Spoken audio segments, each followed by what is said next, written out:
তো আপনি আসলে মানে এভাবে তো তাহলে তো আপনার মানে আপনি যে কোনো একটা কাজ করেন, তেবে কিছু নিয়ে আসেন, তেবে আপনার ছেলে মেয়ে খাইতে দেন। ও, তাহলে এই যে খাওয়া দাওয়ার যে একটা খরচ আছে, আবার এতে পোশাক আদির একটা খরচ আছে, বা অসুখ বিসুখ হলে একটা খরচ আছে, তারপরে স্কুলের একটা খরচ আছে, স্কুলের ফি একটা খরচ আছে, প্রাইভেট বই খাতার একটা বিষয় থাকে, আর তারপর আবার মেয়েদের ছোটোখাটো এটা ওটা সবসময় লাগেই, অনেক কিছু লাগে। তো আসলে এত খরচ, আপনি তো সেভাবে ইনকাম নাই, বা জমি জমা নাই, বা আপনি সেরকম পাশে কেউ নাইও যে আপনাকে চালাবে, হেল্প করবে।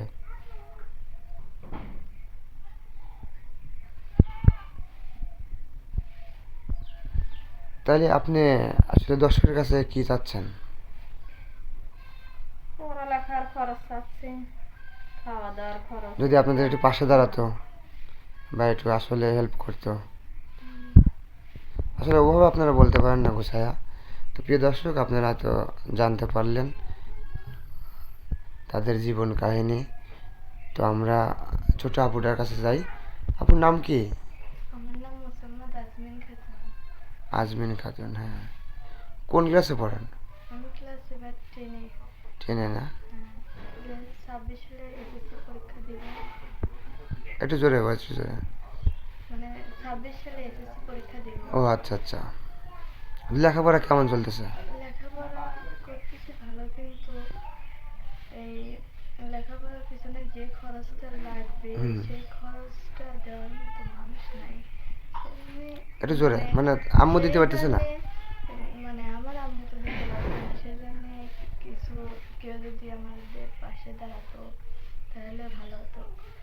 আর কেউ যদি আমাদের পাশে দাঁড়ান, মানে কি বলবো, আর দুঃখের কথা বলা হ্যাঁ খুব কষ্ট হয় বলতে।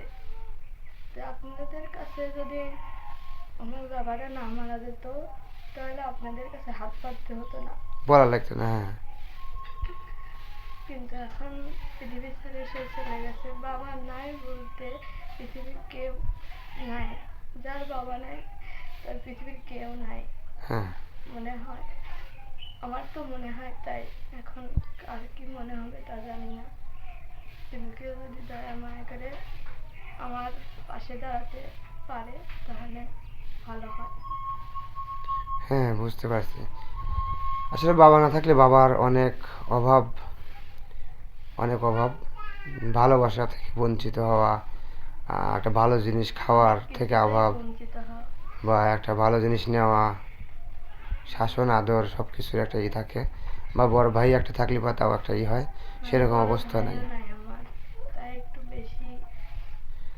এখন। আসলে আপু, আপনি কি চান, মানে আপনি লেখাপড়া চালা যেতে চাচ্ছেন, নাকি হ্যাঁ, বিয়ে আমার শাদী করার ইচ্ছা না এরকম? বিয়ে শাদীর ইচ্ছা নাই আমার, যে কষ্ট করে হলেও হ্যাঁ আমি পড়তে চাই। মানে যদি পড়াশোনা করে কিছু করতে পারি তাহলে আমার পরিবারকে সাহায্য করতে পারবো, তাহলে আর কারোর কাছে হাত পাততে হবে না সেরকম।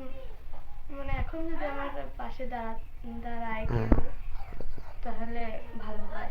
আর আমার মানে ইচ্ছা আছে যে পড়াশোনা করব, হুম, আগে বিয়ে শাদী করার ইচ্ছা নাই।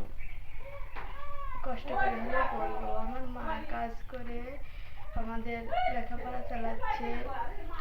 এখন একা তো পারে না, মনে করেন যে আমরা তিন বোনের স্কুল, বাবা আমার মানে পিছনে